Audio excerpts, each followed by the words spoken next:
대화를 통해 마음이 열리는 곳 뒷방상영관입니다.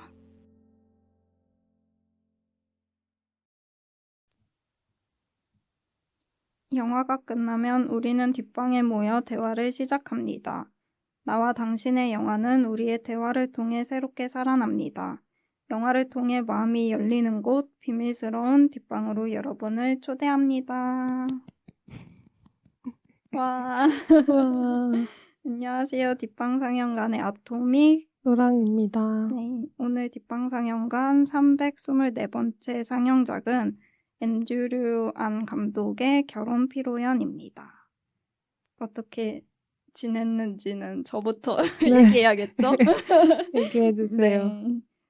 지금 녹음하는 날이 추석 연휴 지나고 좀 됐는데 제가 연휴 때 그 회원역 쪽에 있는 피크닉에서 전시를 보고 왔어요. 근데 기다리던 전시인데 그 남산에 힐튼 서울이라는 호텔이 있었어요. 저도 봤어요. 네, 그게 83년부터 운영을 했던 호텔인데 한 40년 정도 운영을 하다가 몇 년 전에 이제 폐업을 했어요.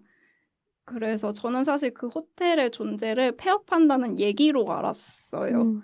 그래가지고 그 제가 되게 좋아하는 아침 매거진이라는 그 매거진이 있는데 그분이 이제 거기 폐업하기 전에 조식을 먹으러 가겠다 약간 그런 글을 쓰셔가지고 나도 가볼까 막 괜히 막 그랬었어요. 근데 가보진 못했는데 그래서 뭔가 되게 건축적으로도 좀 평가가 좋던 호텔이라서 못 가본 게 구경을 못 해본 게 되게 아쉽다 이렇게 생각을 했는데 이번에 9월 말부터 전시를 피크닉에서 한다 그래가지고 되게 기대를 했다가 이번에 다녀왔는데 너무 좋았어요.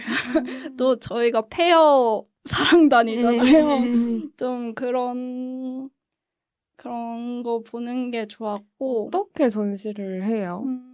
그러니까 아카이브인데 그 영업하던 네네. 때의 아카이브. 네, 그 40년의 세월들인데 뭐 도면이랑 그 설계 단계에서부터 서신들 막 이런 것도 다 있고 뭐 당시에 쓰던 그릇들 그 레스토랑들이 여러 개 있잖아요. 호텔 안에 그런 뭐 로고 같은 것들 아예 카펫 조각 뭐 대리석 조각 이런 것도 아예 있고 그리고 그런 철거 장면들을 담은 비디오들 그래서 뭐 그런 사진, 비디오 이런 좀 작품들이라 같이 있어서 저는 가본 적도 없는데 되게 뭔가 안타까운 마음인 거예요. 뭔가 내 추억이 저기 있는 것 같은 그런 느낌이 들더라고요. 저는 보면서 뭔가 저기에 가본 적이 있거나 뭐 저기서 일하던 사람들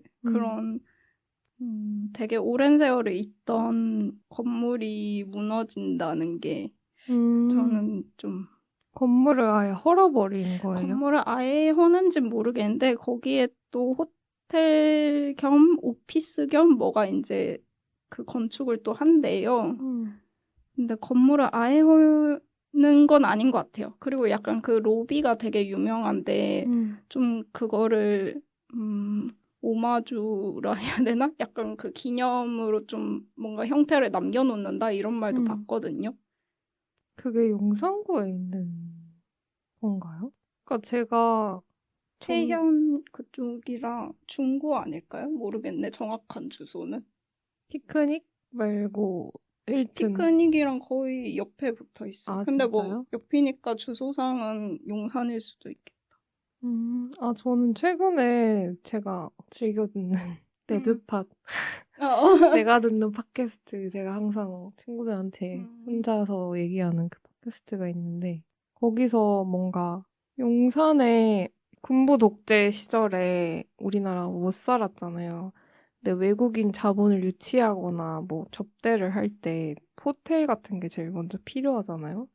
그래서 뭐 이태원이었나 거기 호텔을 지어가지고 진짜 삐까뻔쩍하게 지어서 한국인은 갈 수도 없는데 이제 외국인 전용으로 만든 그런 호텔에 대해서 설명해주는 방송을 들었는데 그 지역구에 대한 설명을 해서 그러면서 뭔가 호텔이라는 게 좀 그런 거구나. 좀 그런 방송을 들었어가지고 그냥 뭔지 잘 모르겠네요, 근데. 근데 이태원은 아니긴 한데 여기도 시기가 시기인지라 그 좀 우리나라의 큰 자본, 외국 자본까지 들어와서 되게 좋은 자재들 많이 수입하고 돈을 많이 들여서 정부까지 합심을 해서 만든 곳은 맞거든요, 거기도. 그래서 그 시기쯤에 지어진 호텔들이 좀 그렇지 않을까 싶네요. 언제까지 하나요, 전시는? 1월까지였던 것 같아요. 추천드립니다. 저도 한번 가보고 싶네요. 저는 뭘 했을까요? 아, 저 진짜 최신 오, 행복한 근황. 오, 좋아. 아, 근데 맨날 이런 얘기하는 뭐야? 것 같아. 갑자기 행복하다면서. 제가 오늘 진짜 지치고 음. 너무 피곤하고 요즘에 맨날 진짜 회사에서 스트레스도 많이 받고 이런데 삼성 라이온즈가 여러분 야구 얘기군요. 플레이오프에 진출을 했습니다. 오. 그게 아래 일인데요. 어제 일인데. 네, 제가 그날 잠을 못 잤잖아요. 원래 제가 야구를 안 보고 있었어요. 왜요? 좋아하는데. 왜냐면 보면 제가 너무 흥분을 해서 자제를. 잠을 못 자거든요. 진짜?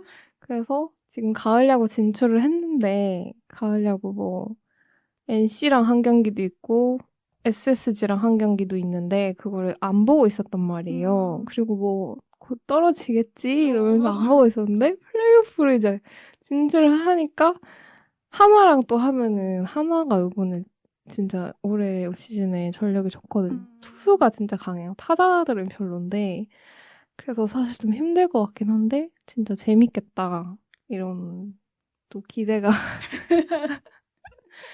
아무튼 이렇게 또 자랑이죠, 자랑. 이것은 기념해야 된다. 네. 올해 이렇게 또 좋은 성과다. 이것은. 야구 언제부터 좋았어요? 어릴 때부터 본 건가? 저 초등학교 5학년 때부터 오승환 선수가 신인왕을 받던 그 시즌부터 진짜? 오승환 선수가 올해 은퇴를 했어요. 아, 2005년에 데뷔해서 신인왕 딱 받고 2025년까지 딱 하고 20회를 은퇴 시즌 영구 결변 21번. 그렇구나. 제가 미안하죠. 야구 룰도 제대로 모르는 아니, 내가 사람이라. 미안하지. 그래요? 가을 햇살님이 야구 얘기하고 싶으시다고. 그니까요. 아니, 야구도 좋아했었어? 그러니까. 당신 뭐야? 누구 팀이야? 어디 팀이? 노랑이 너무 궁금해하고 있으니 꼭 말씀해 주세요. 야구 얘기 왜 하면 안 된다고 생각하시죠? 제가 이렇게 아무렇게나 야구 얘기를 하는데. 아무튼 또 생각하니까. 생각하면 안 돼요. 진짜 잠을 못 자서. 진짜 그 정도로 좋아한단 근데 말이야? 내일부터 경기를 한단 말이죠. 어떡해요, 저. 봐야지 뭐 어떡해. 너무 좋으면서도 그 긴장감이 진짜 너무 부담스러워요, 진짜. 그 정도야? 너무 떨려서 보기가 힘들어요. 마음이 너무 힘들어요, 진짜로. 이건 어떤 마음이지? 전 스포츠를 막 그렇게 좋아해 본 적이 없어서. 저도 잘 이해가 안 돼요. 그러니까 저는 아니라고 생각하는데 제가 최근에 뭐 어떤 사람을 만나서 처음 만난 사람이랑 뭐 얘기를 하면서 그냥 요즘에 어떻게 지내는지 취미가 뭔지 이런 얘기를 했거든요. 근데 제가 다른 얘기 할 땐 진짜 그냥 표정이 전혀 없고 영혼이 없어 보이는데 야구 얘기만 할 때 눈이 반짝반짝 한다는 거예요. 공감합니다. 지금 갑자기 눈이. 그러니까 왜 이럴까요? 야구를 보면서 이렇게 재밌었던 기억이 많아서 그런 거겠죠? 그쵸. 그걸 아무튼, 계속 네. 뭔가 팍 터졌던 그거를 계속 바라면서 좋아하는 거 아닐까요? 추억하고 바라면서. 축하해주세요. 축하합니다. 삼성 라이온즈. 들으시는 모든 분들 축하해주세요. 다른 가을 야구 못 오신 분들도 축하 강요. 네, 그러면 홍보 타임을 잠시 가진 다음에 영화 얘기로 본격적으로 넘어가면 될 것 같은데, 저희 뒷방상영관은 인스타를 운영하고 있는데요. 지금 여기 앉아 계신 아토믹 씨가 예쁜 게시물들 항상 올리고 있으니까 뭐 다음 달 상영작 같은 정보들도 보실 수 있고요. 그래서 팔로우 해주시면 감사하겠고요. 그리고 영화 추천이나 방송 후기 같은 것들 저희가 항상 기다리고 하나하나 올 때마다 너무 즐거운 기쁜 마음으로 보고 있는데요. 그 인스타랑 팟빵 댓글, 이메일, 익명 메시지를 보낼 수 있는 에스크 같은 것들이 있으니까 많이 많이 진짜 사소한 뭐 그런 것도 다 얘기해 주셔도 좋거든요. 많이 안 와요, 사실. 그래서 네, 항상 관심을 많이 받으실 수 있다는 거. 네, 에스크드랑 이메일 주소는 인스타 프로필 또는 팟빵 소개란에 있으니까 참고해 주시고요. 네, 그러면 영화 결혼 피로연 얘기를 이제 해보면 될 것 같은데 네. 선정 이유가 있을까요? 저는 안 했는데 이안 감독의 93년도 영화 그 원작을 방송을 했었더라고요. 네, 무려 6년 전입니다. 그게 6년 전이면은 19년도. 저도 봤을 텐데 아닌가? 그쵸, 봤을 것 같은데. 이미 근데 봤지 왜 않을까요? 내가 안 했을까 이런 생각이 들더라고요. 음. 내가 분명히 제가 대만 뉴웨이브를 그니까, 진짜 아니면 좋아하는데 잠깐 쉴 때인가? 모르겠네. 아. 아마 저랑 둘이 했던 것 같거든요, 제 기억에. 그러니까요. 제가 할 때였으면 안 했을 리가 없을 것 같은데 안 했더라고요. 근데 이제 이거를 저는 전혀 소식을 모르다가 그냥 어느 날 극장에 갔다가 걸려있는 걸 봤어요. 결혼 필요한 제목이 너무 익숙한데 그 윤여정 배우도 나오고 그래서 아 리메이크가 됐구나. 그게 너무 반가웠고 기대가 됐어. 그리고 제가 또 뭐 아시안 아메리칸 이런 거 너무 관심 있고 그쵸. 한국계 미국인 감독이 만들었다고 하니까 안 볼 수가 없었다. 저도 뭐 원작 녹음도 했었고, 그리고 저는 리메이크 된다는 거는 먼저 들었었어요. 그리고 윤여정 배우랑 또 릴리 글래드스톤 나온다고 해서 둘의 조합 기대된다. 둘 다 재밌을 것 같아서 근데 나오면. 둘이 조합을 할 게 없었어. 맞아. 그건 그래요. 그냥 어쨌든 두 분 다 어떤 식으로 나올까 약간 궁금했고, 또 한국식으로 원작은 사실 대만 출신의 그 인물 얘기잖아요. 그래서 그거 말고 한국식 결혼식을 이야기한다고 해서 어떻게 그려질지가 궁금했습니다. 줄거리를 한번 얘기해 주실 수 있나요? 네. 줄거리는 부국제에 올라온 줄거리로 읽어드릴게요. 학생 비자 만료를 앞두고 가업을 이어야 한다는 압박을 받는 유학생 민에게는 결혼을 두려워하는 남자친구 크리스가 있다. 크리스의 오랜 친구 안젤라는 값비싼 시험관 시술을 통해 아이를 갖고 싶어하는 여자친구 리와 함께 미래를 고민하고 있다. 게이 커플과 레즈비언 커플 앞에 놓인 골치 아픈 문제들을 가장 쉽게 해결하는 방법은 과연 무엇일까? 이건 줄거리가 그래? 아니잖아요. 근데 저희 이렇게 간단하게 하고 있잖아요, 요새. 그렇긴 한데. 그래서 이제 민의 할머니가 이들이 있는 미국으로 그리고 오셔서. 이 줄거리가 좀 숨기고 있는데 이 가업이 사실은 그냥 재벌 집안인 거잖아요. 그쵸. 재벌 집안 회사를 물려받는. 뭔가 약간 느낌이 다른 것 같아요. 그냥 가업이라고 하는 거랑 재벌 집안에서 뭔가 이렇게 장인의 그런 느낌과 다르다. 그래가지고 민네 할머니가 방문을 하시는데 원래는 그냥 여기서 결혼식 하고 한국에 그냥 할머니는 계시고 뭐 사진 정도 찍고 그리고 그 뉴욕은 그 유명하잖아요. 그냥 그 시청에 가서 그 사람이 그냥 땅땅땅 해주면 서류만 하면은 결혼할 수 있는 걸로 결혼식 따로 막 크게 하지 않고 그렇게 하려고 했었는데 또 할머니가 갑자기 들이닥치셔가지고 결혼을 진짜로 이렇게 하고 뭐 사랑하는 사이인 척을 하는데 근데 원작과 뭐 또 다른 점이라고 할 수 있는 거는 원작은 계속 속이거든요. 계속 연기를 하는데 이제 여기서는 할머니가 절대 속지 않고 할머니도 이 재벌 집안의 그냥 구성원으로서 큰 분란을 일으키고 싶지 않다. 그리고 뭐 손자를 그렇게 괴롭히고 싶어 하는 사람도 아니고 그러니까 그냥 이 연극에 동참을 해서 같이 결혼식을 하는 그런 와중에 뭔가 이 커플들 사이의 갈등이나 각자의 욕망 같은 것들도 좀 보이고 그런 영화인 것 같습니다. 자세한 내용과 또 원작과의 비교 같은 건 이따 다시 보기에서 해보고 저는 이 앤드류 안 감독님을 이번에 아예 처음 들어봤어요. 저도 작품이 많지는 않으신데 일단 86년생에 미국 LA에서 나고 자란 한국계 미국인 감독님이시고 대학 시절에 LA에서 나오 자랐어요? 네. 한국에서 나오 자랐다 하지 않았어요? 아까 미국에서 아예 태어났다고. 진짜요? 그러면 그냥 2세 그쵸. 이민 2세? 이민 2세죠. 그리고 이제 대학 시절에 수업만 들으면 항상 졸았는데 어느 날 영화 그런 코스를 들었는데 이제 내 길이다 생각을 하셨대요. 그래서 감독의 길로 가시게 됐다고 합니다.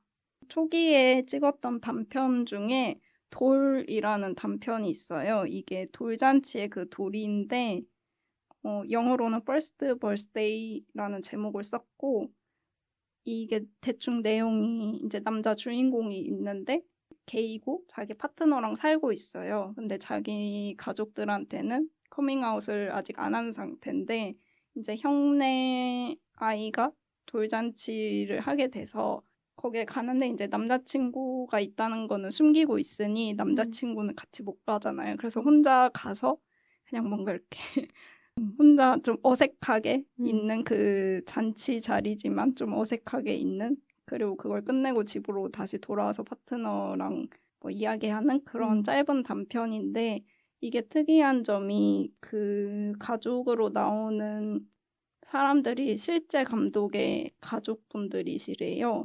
게다가 그분들은 그 감독님이 아직 커밍아웃을 실제 가족분들한테 아직 안 했던 상태였고 그리고 그 영화의 주인공이 게이라는 사실도 아예 줄거리도 모르시고 그냥 돌잔치 장면 찍는구나 하고 오셔서 촬영을 하셨던 거라고 합니다.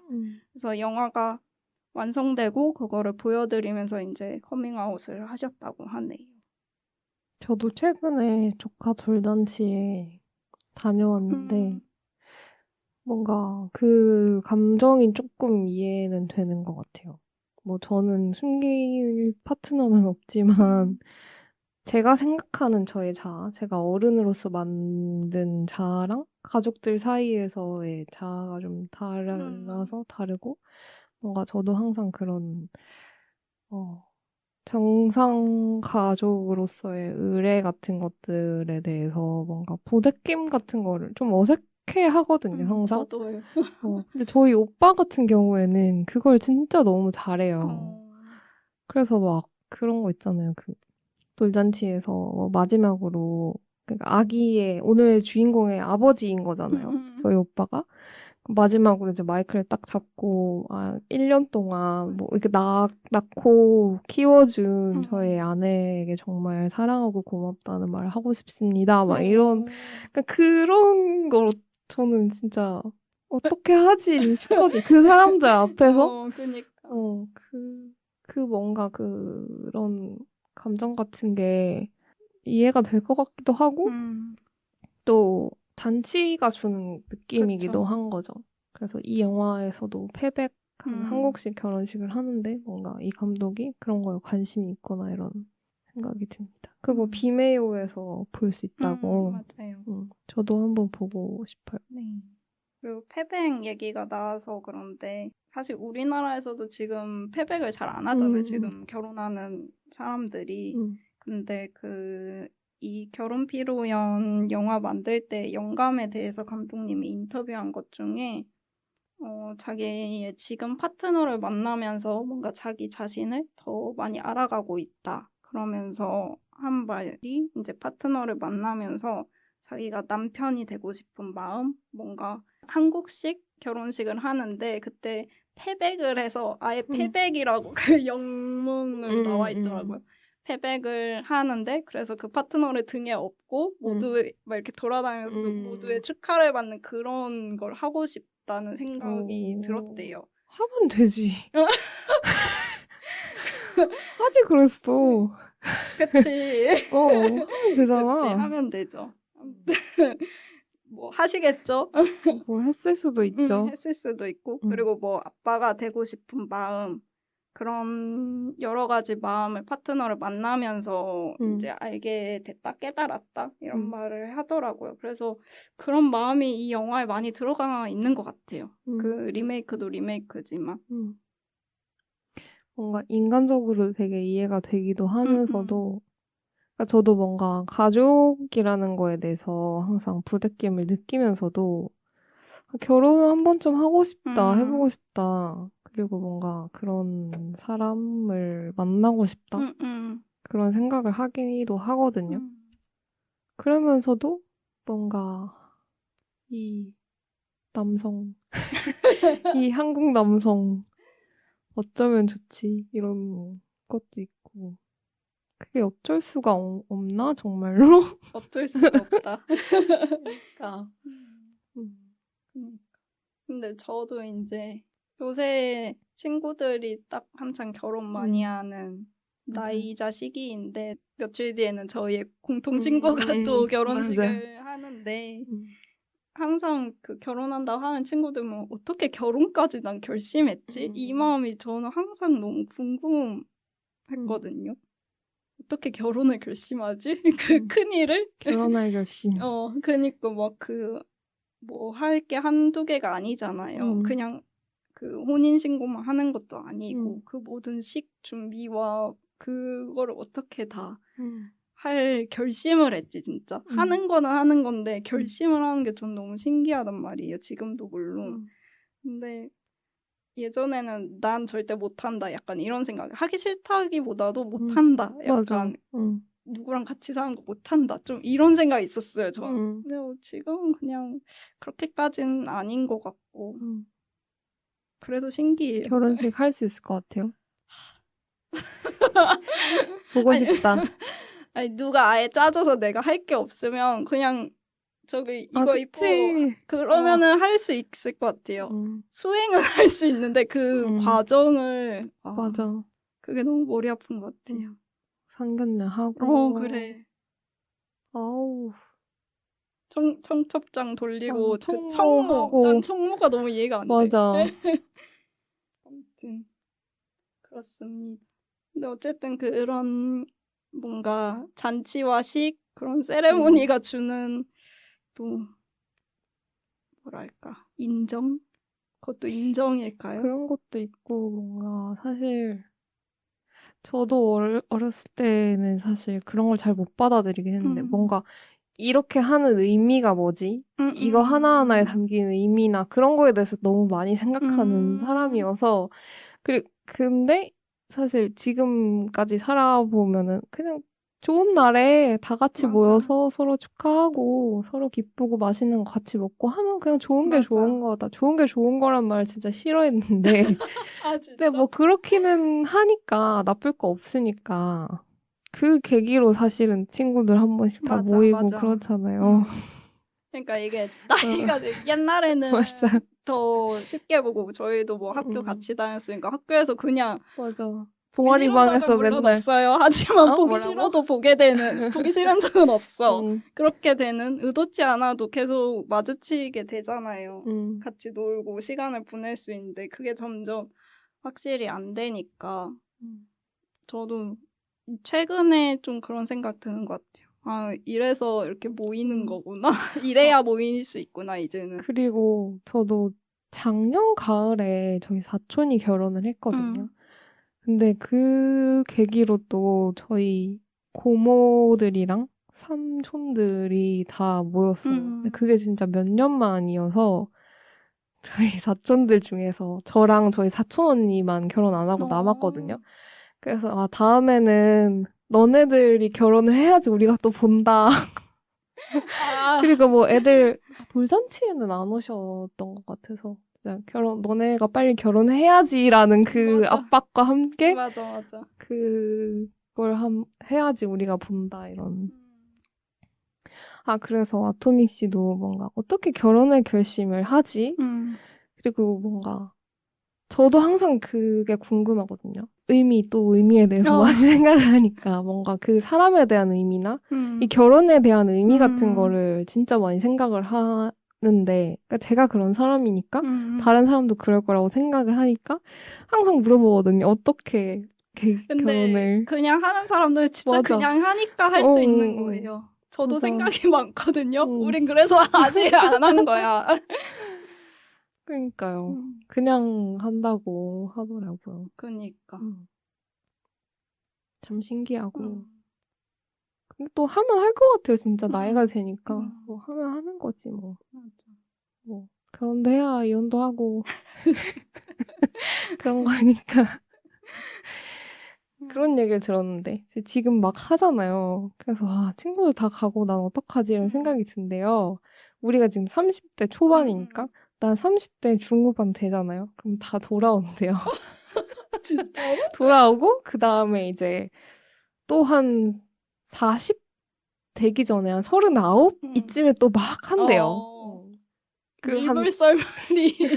그러니까 그렇게 그걸 다 지나고 나면은 그냥 이게 친구들하고 다 같이 이렇게 또 같이 재밌게 노는 그런 중년이 되어 있다는 얘기를 들은 적이 있어요. 어디서 들은 걸까? 모르겠어요. 어느 유튜브에서. 굉장히 뭔가 영화 외적인 이야기를 많이 한 것 같은데. 그래도 결혼 얘기니까. 맞아요. 영화 얘기를 해보면 뭐 사실 원작하고 다른 점이 이제 원작에서는 게이 커플이고 여자는 그냥 뭐 레즈비언 아니고 그냥 이성애자였던 것 같고 그린 카드가 필요해서 이제 이거에 동참을 하는 거죠. 결혼을 하면은 자기도 이제 그린 카드를 얻게 되는 거니까. 그래서 사실 원작을 봤을 때 진짜 찜찜했거든요.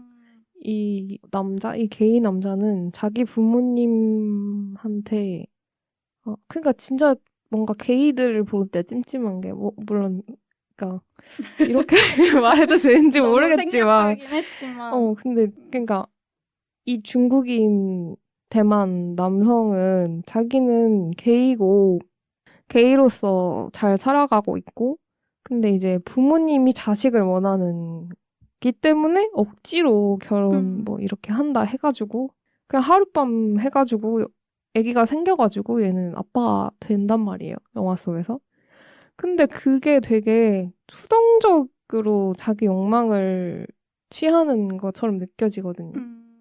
나는 원하지 않아, 자식. 우리 부모님이 원하는 거지. 근데 결국에는 아이가 생기고 이 사람은 자기 파트너도 자기 사랑도 챙기고 아이도 챙기고 그러니까 뭔가 게이로서의 욕망과 그리고 남성으로서 중국인 남성으로서 뭔가 대를 이어야 된다라는 그 욕망도 저는 분명히 가지고 있을 것 같은데 아닌 척. 우리 엄마 아빠가 원해서 난 어쩔 수 없었어. 이런 게 사실 근데 그런 좀 곤란한 욕망이나 아니면 문화 충돌?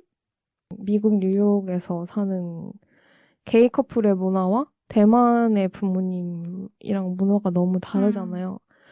그런 뭔가 충돌하는 느낌이 사실은 이 영화에 있어서 좋아했던 건데,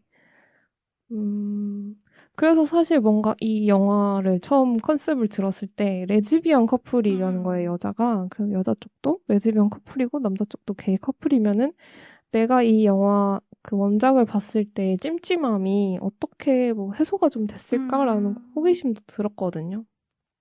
뭐 해소가 됐나요? 아름답게 잘 한 것 같긴 하는데 그래도 좀 다른 류의 다른 류? 아무튼 찜찜함은 저도 있었던 것 같아요. 근데 뭐 자기들끼리 좋다는데 뭐 굳이 또 맞아. 맞아. 좋은 게 좋은 거니까 어. 그런 건가? 그래서 원작과 다른 좀 디테일한 걸 설명을 하자면 이 레즈비언 커플은 리랑 안젤라인데 안젤라가 중국계인 것 같고 리는 인디언 영화에선 두아미시족 뭐 이런 어. 이름 부족 얘기를 하더라고요. 그런 무슨 아메리칸 어쩌고 있는데 영어로 모르겠다. 그 출신의 좀 그냥 평범한 그 미국인처럼 보이는 그런 사람인데 둘이 커플인데 이제 리가 굉장히 아기를 원해서 시험관 수술을 계속 받고 있고 근데 둘이 좀 나이는 있어가지고 잘 안 되고 시험관은 너무 비싸고 해가지고 이 레즈비언 커플이 시험관을 하다가 안 되는데 이제 또 하고 싶은데 돈이 없는 상황인 거죠. 근데 이제 이 게이 커플 중에 한 명이 사실은 재벌이었고 그러니까 좀 한국인인 민이 뭐 이제 처음 그 장면이 약간 졸전 같은 거 하는 작품이 아니 그 장면이잖아요. 뭐 그러다가 갑자기 조각보 만드는 예술가 갑자기 정장을 입고 어디를 또각또각 들어가더니 TV에 윤여정님이 딱 나와서는 너가 우리 회사 빨리 이어받아야지. 빨리 한국 들어와 그럴 거면 막 이런 식으로 하게 됩니다. 그래서 미는 미국 사람은 아닌 거죠. 유학생이니까 비자 문제를 회사에서 원래 관리를 해주는데 회사에 만약에 이제 게이고 더 이상 가업을 이을 그 의지가 없다는 게 밝혀지면은 좀 비자 문제가 생길 수가 있는 거죠. 그래서 이제 커플 파트너인 크리스한테 결혼을 하자고 하죠. 근데 미는 진짜로 사랑해서 결혼하자고 하는 느낌이기는 해요. 근데 그냥 크리스가 너무 회피형 사람이라 너 괜히 비자 때문에 나한테 청혼하는 거 아니야? 뭐 이러고 반지에도 까르띠에 사왔잖아요. 갑자기 되게 허름한 무슨 그 안젤라랑 리의 그 정원에 딸린 차고에서 둘이 그런 데서 사는데 갑자기 민이 까르띠에 반지를 주면서 우리 결혼하자. 그리고 크리스는 그런 얘기도 하더라고요. 쟤는 나랑 결혼하면 가족들하고 연 끊기게 된다. 뭐 그러니까 생각이 많은 거죠. 크리스도 그쵸. 이해는 되는데 근데 하겠다는데 왜 이렇게까지 거부를 하지? 맞아요. 좀 싶긴 했어요. 아무리 햇빛 중이어도 뭔가 결정을 내리고 또 뭔가 이해가 되기도 하다. 그러니까 내가 사랑하는 사람이 있어도 결혼을 한다는 결심은 진짜 다른 거잖아요. 그래서 크리스가 결혼을 안 한다고 하니까 민이 너무 화가 나기도 하고 이 상황을 해결하고 싶으니까 둘이 이제 두 커플이 같은 집에서 이제 살고 있었던 건데 우리가 결혼하면 어때? 뭐 이런 생각을 하게 되는 거죠. 민이랑 이름이 자꾸 헷갈리는 민이랑 안젤라랑 둘이 결혼을 하면 어떠냐? 그러면 민이 너네 시험관 시술을 돈을 대주겠다 이렇게 돼가지고 이 계획을 짜게 됩니다. 근데 리가 아니라 안젤라랑 하기로 한 이유가 따로 나왔었나요? 영화에서? 그냥 뭐 인종 아닐까요? 그니까 그런 뭔가 언급이 따로 있었나? 뭔가 갑자기 생각이 안 나가지고 따로 없었던 것 같아요. 없었던 것 같아요. 그냥 너무 자연스럽게 그래도 그런 생각을 했겠죠. 아무래도 민네 집안이 중국인까진 괜찮아도 뭔가 미국인은 안 된다 이런 건가? 근데 둘 다 어차피 안 어울리긴 해요. 맞아요. 그래서 결혼을 한다고 할머니한테 이제 얘기를 하죠. 미국인이랑 결혼을 한다. 너무 뭐 사랑하는 여자랑 결혼을 한다. 해서 원래 민이랑 안젤라의 계획은 그냥 그냥 시청에 가서 신고하고 사진 찍고 돈 받고 시험관 수술하고 뭐 이렇게 하는 거였는데 할머니가 갑자기 나 공항에 좀 있으면 도착한다 해가지고 이 집에 방문을 하게 되죠. 그 너의 파트너가 될 사람을 봐야겠다 해가지고 막 열심히 집을 치워요. 동성애 프리하우스를 만들어야 된다면서 뭐 소설, 뭐 맞아. 책, 그림 이런 거 다 막 치우고 다 동성애 영화가 다 맞아. 그 장면 좀 재밌었어. 그래가지고 도착을 하게 되는데 이 부분이 뭐 아까도 말했지만 원작에서는 부모님을 속이거든요. 그리고 원작에서는 그냥 이성의 커플처럼 보여요. 맞아요. 근데 누가 봐도 근데 이 빈이랑 안젤라는 너무 안 어울려가지고 할머니도 네가 저 여자랑 잔다고? 그러잖아요. 내가 바보일 것 같니? 막 이러면서 너네 둘이 사랑하는 사이라고? 그래가지고 바로 들통이 나고 근데 뭔가 문화적으로 시대가 많이 달라져서 그런 것 같기도 하고 이걸 더 이상 속아주는 부모도 없고 좀 계속 연기를 해서 부모가 속고 있다는 것 자체가 더 말이 안 되는 시대인가 싶기도 해요. 근데 이제 할머니 입장에서는 이 할머니도 딱히 되게 가부장적인 사람은 아니어서 근데 진짜 깨인 할머니잖아요. 이런 할머니 진짜 없는데 그냥 윤여정 그 자체. 맞아. 그래서 나중에 가면은 나도 너가 좀 다른 애라는 걸 알고 있었다 이런 얘기도 하는데 이제 할아버지 얼마 안 남으셨다. 할아버지 돌아가시기 전까지만 네가 잘 연기를 해라. 해서 이 결혼식에 동참을 하고 단 시청에서 하는 건 안 되고 왜냐면 우리 집안에 명예가 있기 때문에 공식적으로 결혼식을 이 회사 사람들 다 불러서 맞아. 하고 사진을 이제 기사를 내면은 이제 한국에 있는 할아버지도 믿을 거다 이렇게 해가지고 결혼식을 준비를 하게 됩니다.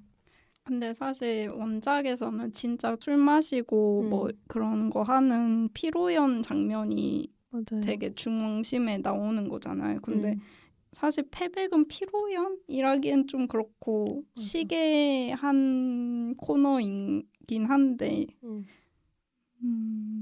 되게 뭔가 저는 진짜 요절복통의 느낌이 있잖아요, 원작은. 근데 이게 뭐 문화의 차이일지도 모를 수도 있는데 한국식 결혼은 너무 조용한 거예요. 맞아. 그래서 뭐 패배 끝나고 신랑이 신부를 업고 한 바퀴 도는 걸 하잖아요. 근데 그때 안젤라가 너무 속이 안 좋아서 토를 하는 맞아. 좀 그거를 좀 요절복통의 느낌을 내려고 넣은 것 같은데 딱히 임팩트는 없었고 저는 차라리 함찌나비 함사세요 오징어 쓰고 그거 하고 그리고 이제 남편을 집으로 데리고 와서 그 발바닥을 때리잖아요. 저도 사실 실제로 본 적은 없는데 90년대 정도까지는 그래도 아파트에서 맞아. 막 어릴 때 했다고. 그래도 함사세요 소리는 들었어요. 그게 진짜 딱 맞아. 그게 좀 피로연 느낌이죠. 원작에서의 그런 요절복통 느낌인데 그런 게 좀 아쉽기도 한데 또 미국에서 패백? 요즘에 한국 사람들도 패백 안 하는데 되게 진짜 이상하다, 신기하다 이렇게 맞아. 보기도 했어요. 감독님이 특히 패백에 뭔가 그걸 갖고 있다는 게 신기했어요. 이 감독이 하고 싶어 하는 게 뭘까라는 궁금증이 들거든요. 그러니까 예를 들어 패백을 하면은 이제 진짜 우리가 생각하는 일반적인 패백은 이제 신부가 빨간색 옷 입고 신랑이 파란색 옷 입고 맞절하고 술 마시고 이제 대추랑 밤이랑 던져가지고 받고 뭐 그런 거잖아요. 그리고 감독님이 말한 것처럼 신랑이 신부를 업고 한 바퀴 도는 근데 이 감독이 원하는 것은 이 게이 남성 감독이 원하는 것은 그리는 그림은 어떤 걸까? 그러니까 이 사람은 게이잖아요. 그러면은 파트너랑 파랑색 옷을 입고 하는 걸 원하나? 자기가 그러면 없나? 자기가 없다고? 그러니까 없는 걸 원하는 걸까? 아. 업히는 걸 원하는 걸까? 저는 이런 게 궁금한 거죠.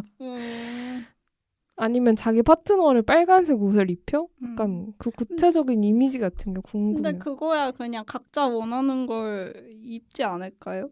입는 거야? 입는 거야 뭐 주문 제작을 해서라도 빨간색이든 무슨 색이든 아니면 그냥 한복 같은 걸 뭐 입을 수도 있고 그걸 하는데 저는 패백을 굳이 하고 싶다는 그리고 이분은 한국에서 산 것도 아니고 아예 거기서 태어나신 분이잖아요.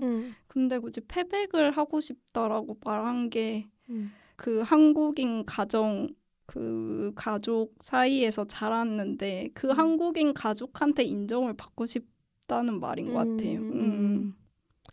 맞아. 그리고 뭔가 패백은 자식을 낳으라는 뜻도 있잖아요. 그쵸.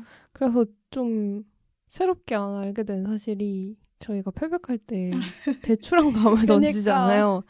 근데 그게 남자 여자를 상징하는지 몰랐거든요. 저는 알았는데 뭐가 뭐였는지 저도 기억이 안 나더라고요. 그냥 뭔가 곡식이니까 가을에 곡식이니까 던지는 줄 알았는데 그 챗GPT한테 물어본 거라서 정확한지 모르겠지만 대추가 남자 악이고 밤이 여자 악이라고 하더라고요. 맞아요. 근데 저 아까 아토믹 씨가 한국 부모 가족에게 인정받고 싶은 마음인 것 같다고 얘기를 했을 때 또 제가 항상 아시안 아메리칸 영화를 볼 때마다 느끼는 게 딱 그거거든요. 아시안 아메리칸 서사 창작물에 제가 관심을 갖는 이유는 이 사람들이 되게 끼인 정체성을 갖고 있는 이중적인 문화 사이에서 살아가는 사람들이어서 여기서 나오는 뭔가 혼란이나 재밌는 것들이 항상 있거든요. 근데 뭔가 아시안 아메리칸은 사실 좀 다른 느낌인 게 그러니까 뭔가 끼인 정체성에 항상 관심이 많긴 한데 아시안 아메리칸 정말 구시대적이라는 느낌이 좀 들 때가 있거든요. 그러니까 좀 옛날 사고방식인 것 같다? 그러니까 부모한테 꼭 인정받으려고 하는 게 있거든요. 에에올 같은 경우에도 저는 결국에는 그거는 자기 부모한테 더 사랑받고 싶다고 떼쓰는 영화라고 생각을 했거든요. 그래서 싫었고. 근데 왜 굳이 그럴까? 부모를 실망시키면 왜 안 되지? 그게 뭔가 이 세대의 특성일까? 이 세대의 특성? 아니면 이 문화적인 아예 벗어나서 그냥 미국 사회에서 맞게 살아가는 사람들도 있을 것 같은데 그쵸, 있겠죠. 아니면 미국 사람들이 이런 얘기를 오히려 아시안들에게 원하는 걸까?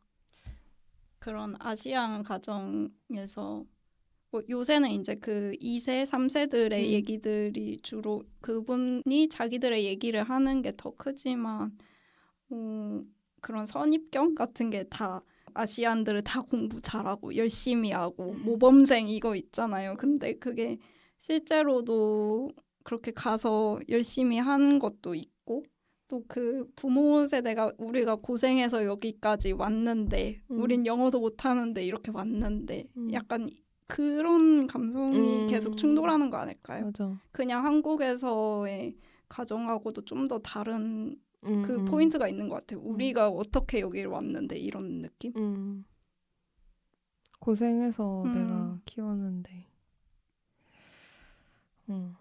그래서 뭔가 좋기도 하면서도 뭔가 한국인으로서의 문화 같은 게 보이기도 하면서도 진짜 다른 면은 진짜 다른 것 같다는 맞아요. 느낌도 드는 것 같아요. 근데 또 미는 이민 가정이 아니고 유학생이고. 이 영화도 사실은 진짜 요정 같은 마법 같은 할머니가 맞아. 와서 그 신데렐라 요정 할머니 같아요, 완전. 인정해주잖아요. 사랑해주고. 맞아. 맞아. 그 장면이 뭐 예쁘기도 한데, 그러니까 민의 작업실, 민이 조각보를 만드는 작업실에 와서 되게 예쁜 이제 조각보들이 많은데 그거 하나하나를 구경하면서 뭔가 그렇게 말했었어. 너가 이렇게 조각조각을 만들어서 이렇게 모아서 예쁜 작품을 만드는 것처럼 너는 그러니까 나는 너가 좀 다른 것 같아서 너를 그냥 지켜주려고 멀리 보내놨는데 너는 여기 멀리 와서 이렇게 조각조각 모아서 예쁜 서로 아껴주고 아끼는 가족을 이미 만들었구나 이렇게 얘기를 하면서 둘이 이제 할머니 막 이러면서 포옹을 하는 맞아. 거죠. 그게 너무 동화만큼 아름다웠어요. 음. 되게 좋은 말이라 생각했어요. 맞아요. 그리고 처음에 조각보 나올 때부터 뭔가 조각보 뭔 얘기 할 것 같은데 저 생각했거든. 그 조각조각 다양한 색깔, 다양한 모양을 이어붙인 그건 뭔가 얘기할 것 같다는 생각을 했어요. 저는 뭔가 요즘에 한국 문화가 유행이잖아요. 그러니까 한국 문화에서 되게 예쁜 걸 잘 가져왔다 이런 생각만 했었거든요. 그리고 이 자기가 사랑하는 사람을 할머니한테 소개도 해주잖아요. 그러니까 뭔가 진짜 이 감독의 욕망이 너무 투영된 영화를 통해서 자기 욕망을 실현하려고 하는. 근데 해야죠. 그래서 이야기를 만들고 싶은 사람 아닐까요? 그치. 근데 또 그런 할머니 진짜 없는 것 같고. 맞아. 저는 윤여정 캐릭터를 보면서 그냥 진짜 윤여정인데 연기를 한 게 전혀 아닌데 맞아, 이런 느낌 맞아. 들었어요. 원래는 엄마 역이었는데 이제 그 미인에 캐스팅된 배우가 20대라서 너무 어려서 나 70대다 아들일 수 없다 해서 할머니를 하시겠다고 했대요. 민을 그러면 좀 나이 많은 사람을 하지. 왜 그랬대? 그러게요. 글쎄. 만약에 윤여정 배우이든 누구든 엄마 역이었으면 좀 느낌이 달랐을까? 달랐을 것 같아요. 왜냐면 할머니랑 손자의 관계는 좀 더 거리가 있잖아요. 좀 더 품이 넓을 수도 있겠다. 좀 허용의 범위가 넓을 것 같다. 부모 맞아. 같은 경우엔 좀 자기의 욕망을 자식한테 많이 투영해서 키우고 좀 그래서 뭐 안젤라 같은 경우에는 마더 이슈가 있잖아요. 엄마랑 트러블이 있고 그렇게 되기 쉬운 것 같은데 할머니랑 손자의 관계는 좀 더 그냥 근데 뭐 사실 자식들이 먼저 가고 이러면 할머니도 손자한테 많은 걸 기대할 수도 있을 것 같긴 한데 이 할머니가 너무 신세대 할머니여서. 맞아. 근데 재벌집이라 그런 것 같아요. 재벌집이라 오히려 더 더? 빡셀 수도 있지 않나? 그래? 근데 경영 이런 거 안 시키고 조각고 만들게 냅둔 거 보면 돈이 있기 때문에 그냥 내보낼 수 있었다, 떨어뜨릴 수 있었다라는 생각도 들어요. 사실 영화 외적인 맥락이 좀 더 생각을 하게 되는데 윤여정 배우가 이 영화 관련 인터뷰를 하시면서 아마 처음으로 밝히신 것 같은데 본인의 아들도 게이다라고 미국에 살다 뭐 이런 얘기는 들었던 것 같거든요. 맞아요. 근데 이제 게이라고 밝히셔가지고 뭔가 윤여정 배우한테도 좀 더 의미가 있는 영화였겠다 싶기도 하고 또 진짜 그냥 윤여정 맞아요. 그 자체로 나와가지고 그리고 저는 사실 이 레즈비언 커플, 게이 커플 4명은 다 딱히 매력이 있진 않다고 느꼈거든요. 캐릭터 하나하나 뜯어보면은 매력이 있는데 배우들이 좀 뭔가 리 캐릭터, 리 배우는 우리가 좋아하는 그 켈리 라이카트 감독 맞아요. 영화에 맞아. 나오시는 분이어가지고 기대를 했는데 그렇게 막 비중 있게 다뤄지지는 않았고 그리고 민 배우는 좀 매력이 딱히 있는 것 같지 않고 아무튼 그랬는데 이 안젤라의 엄마가 조한첸 배우고 이제 민의 할머니가 윤여정 배우잖아요. 그래서 결혼식 다 하고 나서 이 커플들이 뭐였지? 결혼식을 다 한 날이 아니라 뭔가 결혼하기 전날에 뭘 하지 않아요? 되게 막 술 먹고 엄청 노는 그런 날이 있잖아요. 그게 결혼식 하고 나서. 하고 나서예요? 그러다가 크리스랑 안젤라가 자가지고 들켰나 그게? 그러니까 임신한 거를 알았고 그런 다음에 그 집에서 약간 잔치상 차려서 자기들끼리 하려고 했는데 이제 서로 거기서 막 싸우고 할머니 혼자 잔치상에 앉아 있고 막 그런 장면이었어. 다 싸우고 나간 다음에 이제 할머니는 밥상 차려놓고 안젤라의 엄마도 와가지고 같이 밥 먹고 잡채를 먹었던 것 같은데 아닌가? 또 잡채가 또 뭔가 이렇게 섞는 잔치 음식이죠. 저는 그 장면이 그냥 조한첸이랑 윤여정이랑 내가 같은 장면에서 보는구나 이런. 조한첸이 어디 나오셨죠? 뭔가 그거 있는데 아시안 아메리칸 영화로 유명한 거. 뭔가 페어벨? 뭐 그런 거 말고 크레이지 리치 옛날 되게 옛날 영화 중에서 제가 본 게 있는데 그거는 이제 뭐 아빠랑 딸의 뭔가 그 아시안 가족 사이에 딸의 또 딸이 있고 뭔가 그런 영화였는데 아시안 아메리칸으로서 배우 연기를 하시던 분이니까 그냥 두 배우를 같은 장면에서 보는 게 좋았다. 이 영화에서 가장 좋았던 장면. 둘 맞아. 노랑이 리허설 때 한 말이 아예 시트콤처럼 좀 만들어서 그 캐릭터 각각의 얘기들이 나오면 더 재밌었을 수도 있겠다 이런 말을 했는데 저도 볼 때는 별 생각 안 들었는데 그 말 들으니까 좀 저도 아무한테도 뭔가 관심이 안 생겼던 것 같아 별로. 뜯어보면은 크리스도 그러니까 박사 과정을 하다가 논문을 못 쓰고 휴학을 하는 마음 상태가 너무 뭔지 너무 알 것 같은. 그리고 막 탐조를 하러 다니거든요. 맞아요.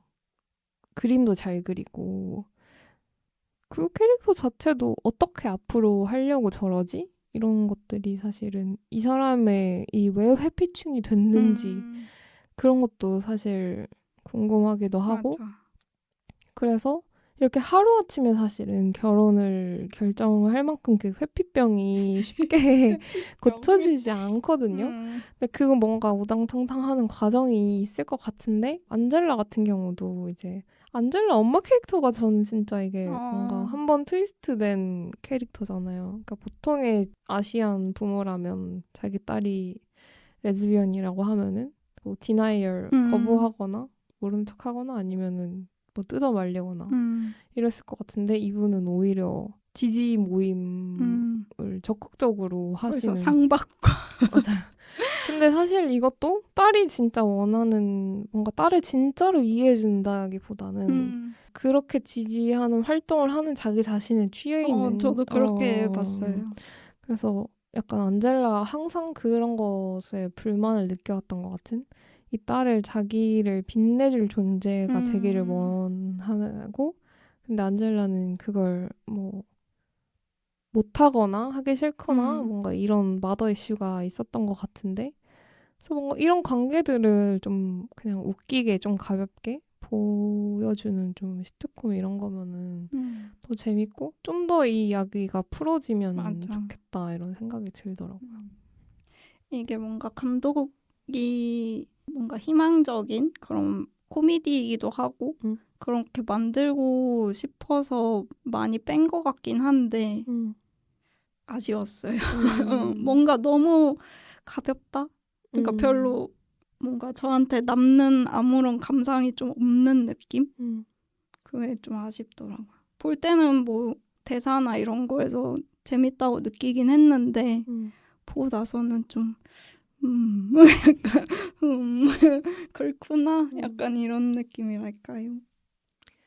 뭔가 저는 여기도 사실 계속 얘기하는 게 이 게이 감독의 복잡한 욕망이죠, 사실은. 그쵸. 뭔가 가족이 되고 아빠가 되고 싶다는 욕망이기도 하면서도 아까 토믹이 살짝 얘기를 해줬었는데 뭔가 게이 커뮤니티가 가족인 거잖아요. 그러니까 가족이라는 이게 그 사람들한테 되게 복잡할 수밖에 없는 맞아요. 거긴 하잖아요. 사회에서 지금까지 관념이 있고 우리는 그거에 영향을 받으면서 살 수밖에 없는데 그게 딱 남자랑 여자 법적으로 그리고 사실 생물학적으로도 그게 정상인 것처럼 되어 있는데 그래서 뭔가 나는 사랑하는 사람이 있는데 진짜 가족을 뭐 어떻게 생각할지 모르겠지만 감독은 근데 뭔가 이 영화에는 그런 진짜 혈연적이고 정상적인 가족을 이루고 싶어하는 욕망과 또 한편으로는 여기서 윤여정 배우가 말한 것처럼 서로 그냥 아껴주고 아낌을 받는 그런 관계가 가족이지라고 말하고 싶어하는 두 개가 다 느껴지는 것 맞아요. 같아요. 그래서 마지막 장면에서 이렇게 뭔가 저도 조금 그래도 전달이 된 것 같은 거는 좀 커플 단위로 많이 계속 생각을 했었는데 마지막 장면에서는 아 그냥 저 네 사람 아기들 포함 6사람이 그냥 가족인 거구나 라는 느낌이 좀 들긴 했어요. 왜 그런 표정을 하시죠? 근데 이 문제가 여자 둘이 임신하고 맞아. 아기 낳고 해피해피로 끝난다는 게 맞아. 저는 약간 그리고 임신하는 과정이 얼마나 힘든데 그쵸. 아기 낳는 과정도 그렇고 그거 그냥 다 생략하고 그리고 게다가 아기를 갖고 싶은 엄마가 되고 싶은 욕망이 없는 또 그 대사에서도 리랑 얘기할 때 안젤라가 임신 경험을 원하는 건 너다 막 이런 대사도 쓰거든요. 그쵸. 그래서 단순히 엄마뿐만 아니라 그런 임신이라는 과정 자체에도 되게 두려움 혹은 거부감이 있던 사람인데 아기가 생겼다고 그래 나서 맞아. 키워보자 약간 이게 그 과정이 너무 생략된 것 같아서 그게 아쉬웠어요. 너무 단순하게 생각을 하는. 좋은 게 좋은 걸까요? 그래서 이렇게 좋게 끝나서 좋은 거겠죠? 아, 그 두 커플이 아니라 이 네 명의 가족으로서, 여섯의 가족으로서 생각하게 됐다 그랬잖아요. 그래서 그 인터뷰를 좀 덧붙이면은 감독이 페어런팅 하는 거, 뭔가 양육한다는 것이 부모가 아이를 돌보는 것뿐만 아니라 우리가 친구, 파트너 혹은 뭐 부모님까지도 누구든지 우리가 신경 쓰고 돌보는 대상에게 쓸 수 있는 말이다. 그걸 할 수 있다. 이런 얘기를 하면서 이제 아까 말했듯이 퀴어는 특히 그런 커뮤니티적으로 뭔가 내가 선택한 가족이라는 개념이 있기 때문에 개념이라기보다 그런 경험들을 많이 하기 때문에 부모가 못 되는 건 아니다. 나쁜 부모라고 할 수 없다. 우리도 돌보는 능력을 갖고 있고 그거에 대한 믿음을 가져야 한다. 이런 말을 하더라고요.